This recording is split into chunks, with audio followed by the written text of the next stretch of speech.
हकीकत प्लस के मोअज़्ज़िज़ दोस्तों, अस्सलाम वालेकुम। क्या मुल्ला उमर वली अल्लाह के दर्जे पर फाइज हो चुके थे?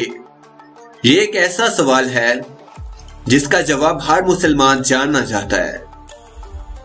तो आज की इस ज़ेरे नज़र वीडियो में मैं आपको तफसील के साथ बताने वाला हूँ। मजीद डिस्कस करने से पहले आपसे गुजारिश है, चैनल को सब्सक्राइब करके बेल के निशान को दबा दीजिए।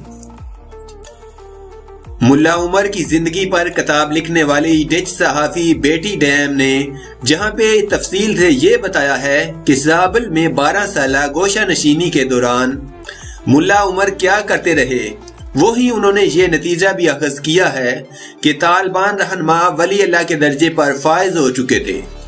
वो इसका एक सबूत ये देती है कि मुल्ला उमर के इंतकाल के दिन अफगानिस्तान के खुश्क इलाके में हैरत अंगेज तौर पर शदीद यालाबारी हुई, जिससे फौजी अड्डे पर खड़े मुतअद्दिद अमरीकी हेलीकॉप्टर तकरीबन तबाह हो गए।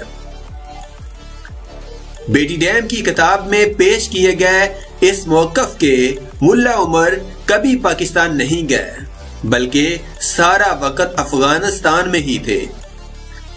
पर काबल की अशरफ गनी हुकूमत, बाज़ अमरीकी हुकाम और भारतीय एस्टेब्लिशमेंट शदीद नाराज है। किताब लिखने के बाद इंटरव्यूज में बेटी डैम का कहना था कि शुरू में वो भी यही समझती थी कि मुल्ला उमर पाकिस्तान में मुकीम थे, लेकिन रिसर्च से हकीकत सामने आ गई। मुल्ला उमर के वली अल्लाह होने के बारे में इजहार ख्याल के बावजूद बेटी डैम इनकी अकीदतमंद नजर नहीं आती, बल्कि एक मौका पर वो मुल्ला उमर की दीनी दुनियावी तालीम पर शकूक व शुबहात जाहिर करती हैं। बेटी डैम ने मुल्ला उमर की 12 साला गोशा नशीनी की बेशतर मालूमात इनके आखिर वक्त के साथी मुल्ला अब्दुल जब्बार उमरी से हासिल की हैं। अब्दुल जब्बार उमरी इस वक्त अफगान खुफिया अदारे NDS के कैद में थे और अब भी हैं।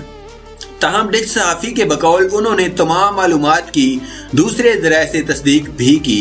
इसके अलावा बेटी डैम का कहना है कि मुल्ला उमर की कब्र का मुकाम मालूम करने के बावजूद उन्होंने किताब में इसकी निशानदही न करने का फैसला किया, क्योंकि खदशा था कि अफगान हुक्काम तालिबान कायद की कब्र की बेहुरमती करेंगे।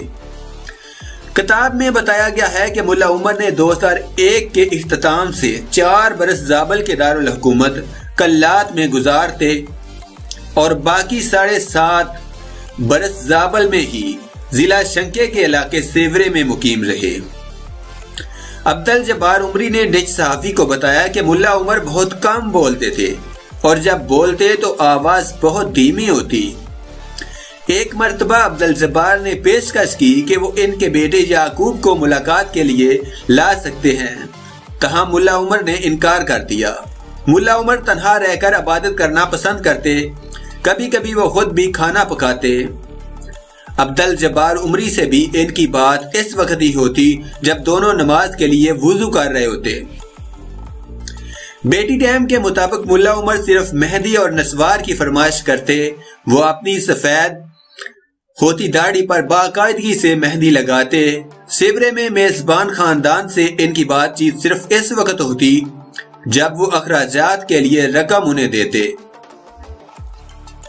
किताब के मुताबिक मुल्ला उमर का ज्यादा वक्त कुरान और हदीस पढ़ते गुजरता। इनका कहना था कि इससे उन्हें मुसर्रत मिलती है। वो अक्सर कुरानी आयात अब्दुल जब्बार उमरी को सुनाते। अब्दुल जब्बार उमरी का कहना है कि कुरान और हदीस के अलावा मुल्ला उमर ने कुछ नहीं पढ़ा। वो देर तक मुराकबे की तरह एक ही जगह पर बैठे रहते थे। एक साहपैर अब्दुल जब्बार ने मुल्ला उमर को दीवार से टेक लगाकर बैठे देखा। इनकी आंखें बंद थी। अब्दुल जब्बार को खदशा हुआ कि मुल्ला उमर सो रहे हैं और इनकी नमाज कज़ा हो जाएगी, लिहाजा उन्होंने मुल्ला उमर को हिलाकर जगाने की कोशिश की। मुल्ला उमर इस पर बरम हो गए। तहम अगले खाने पर उन्होंने अब्दुल जब्बार उमरी से माजरत की और बताया कि वो इबादत कर रहे थे। अब्दुल जब्बार उमरी के मुताबिक मुल्ला उमर के पास एक पुराना नोकिया फोन था जिसमें सिम नहीं थी। मुल्ला उमर फोन पर बात नहीं करते थे, ताहम वो इस फोन में अपनी आवाज में कुरानी आजात रिकॉर्ड करते जो बाद में सुनते रहते। बाज़ औक़ात वो अपने साथी के साथ क्लासिक कुरानी अरबी बोलते। बेटी डैम लिखती है, अब्दुल जब्बार उमरी को लगने लगा कि मुल्ला उमर वली अल्लाह के दर्जे पर पहुंच गए हैं और उन्हें इल्हाम होता है। बाज़ औक़ात वो इन इल्हामात को तहरीरी शक्ल में लाने की कोशिश करते हैं और इस मकसद के लिए उन्होंने अपनी अलग जुबान इजाद की। इस जुबान में उन्होंने 4 मोटी नोटबुक्स बार दी जो इनके इंतकाल के बाद इनके बेटे याकूब के हवाले की गई। यहाँ डेच सहाफ़ी लिखती है कि मुल्ला उमर ने अनोखी जुबान शायद इसलिए अपनाई थी कि वो ज्यादा पढ़ना लिखना नहीं जानते थे। बेटी डैम का ये भी कहना है कि आम तासर ये है कि मुल्ला उमर ने पाकिस्तान के मदरसा हकानिया में तालीम हासिल की, लेकिन हकीकत में उन्होंने सिर्फ बुनियादी दीनी तालीम ली थी। डेच सहाफ़ी ने कहा कि 2013 के अवाइल में मुल्ला उमर बीमार हुए। उन्हें खांसी और कै की शिकायत थी। उन्होंने अब्दुल जब्बार उमरी को बता दिया कि इनका वक्त पूरा हो गया है। अब्दुल जब्बार उमरी ने डॉक्टर बुलाने की बात की तो उन्होंने इनकार कर दिया। अब्दुल समद उस्ताद ने मुल्ला उमर को पाकिस्तान में अस्पताल ले जाने की पेशकश की, लेकिन मुल्ला उमर ने इससे भी इनकार कर दिया। बेटी डैम के मुताबिक 23 अप्रैल 2013 को मुल्ला उमर का इंतकाल हो गया और अब्दुल जब्बार का कहना है कि इस दिन गर्म और खुश्की के मारे जनूबी अफगानिस्तान में ऐसा वाकया रूनमा हुआ जो पहले कभी नहीं हुआ। जालाबारी हुई। डेच सहाफ़ी ने लिखा कि मेरा ख्याल था कि अब्दुल जब्बार बढ़ा चढ़ाकर बात कर रहे हैं, लेकिन बाद में अमरीकी फौज के एक जरीदे से मुझे पता चला कि इस दिन टास्क फोर्स फैल्कन के 80 से ज्यादा हेलीकॉप्टर्स को इस वक्त नुकसान पहुंचा जब कंतार एयरफील्ड पर अचानक 23 अप्रैल को जालाबारी हो गई, जहां ब्रिगेड के आधे हेलीकॉप्टर खड़े थे।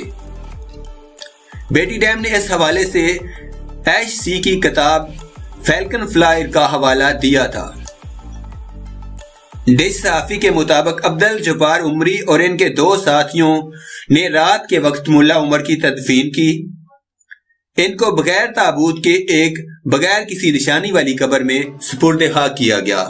फिर अब्दुल जब्बार उमरी को क्वेटा गए और मुल्ला उमर के सुतेले भाई अब्दुल मन्नार और मुल्ला उमर के बेटे याकूब को लेकर आए।